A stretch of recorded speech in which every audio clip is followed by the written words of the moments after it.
एक छोटा सा गांव था। कच्ची मिट्टी के घर, धूल भरी सड़कें और लोगों के भोले भाले दिल। उसी गांव में रहता था हल्कू। वह पूरे गांव में सबसे ताकतवर था, लेकिन स्वभाव से उतना ही सीधा। उसकी इसी सादगी की वजह से लोग उसे प्यार से और कभी-कभी मजाक में कहते, हल्कू, पगलू रे। हल्कू कम बोलता था, पर उसका दिल समंदर जैसा बड़ा था।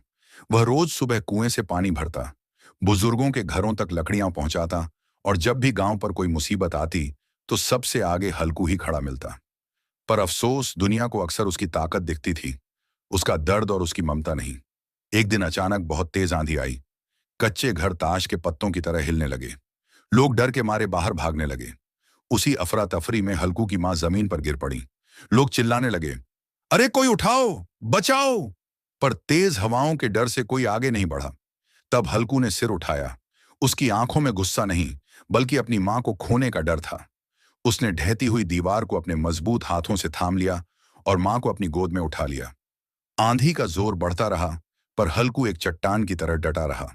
जब आंधी थमी और शांति हुई, तो गांव वाले हैरान रह गए। वही लोग जो कल तक कहते थे, हल्कू पगलू रे, आज खामोश थे। उनकी आंखें शर्म से झुकी हुई थीं। मां ने हल्कू के सिर पर हाथ रखा और बड़े प्यार से बोली, पगलू हो सकता है तू, पर जब वक्त आता है ना, तो सबसे ज्यादा समझदार तू ही साबित होता है। हल्कू ने धीरे से अपना सिर झुका लिया और उसके चेहरे पर एक भोली सी मुस्कान आ गई। उस दिन के बाद गांव में किसी ने उसे पगलू नहीं कहा।